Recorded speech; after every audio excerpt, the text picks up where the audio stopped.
Police হেডকোয়ার্টারের এই monitoring সেলটা সবসময় কার্যকর থাকে, তবে স্পেশালি ঈদুল আজহা উপলক্ষে ঈদের 7 দিন আগে এবং ঈদের 7 দিন পর পর্যন্ত এটা স্পেশালি আরও স্ট্রেনদেন করা হয়েছে।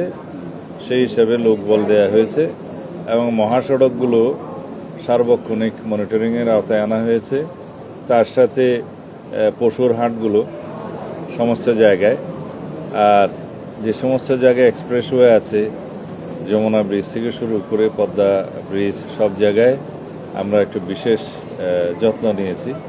সারা দেশে যেখানে আমাদের সিসিটিভি ক্যামেরার হাইওয়েতে নজরদারি আছে, তার বাইরে যেখানে নেই সেখানে আমরা বডি ওন ক্যামেরা দিয়ে আমাদের জনবল পুলিশ ডিপার্টমেন্ট থেকে দেয়া হয়েছে। আমি নিজেই আজকে সেটা এখন চাক্ষুষ দেখলাম। এখানে দুর্ঘটনার সংখ্যা বিগত সময়ের তুলনায় আল্লাহর রহমতে অনেক কম। সারা দেশে পশুর হাটে যাতে জাল নোটের ব্যবহার না হয় সেজন্য সচেতন আছি। জাল নোট শনাক্তকারী অনেকগুলো মেশিন সেখানে আমাদের পক্ষ থেকে দেয়া হয়েছে, আর ব্যাংকের তরফ থেকেও দেওয়া হয়েছে। সেটা বাংলাদেশ ব্যাংক ব্যবস্থা করেছে।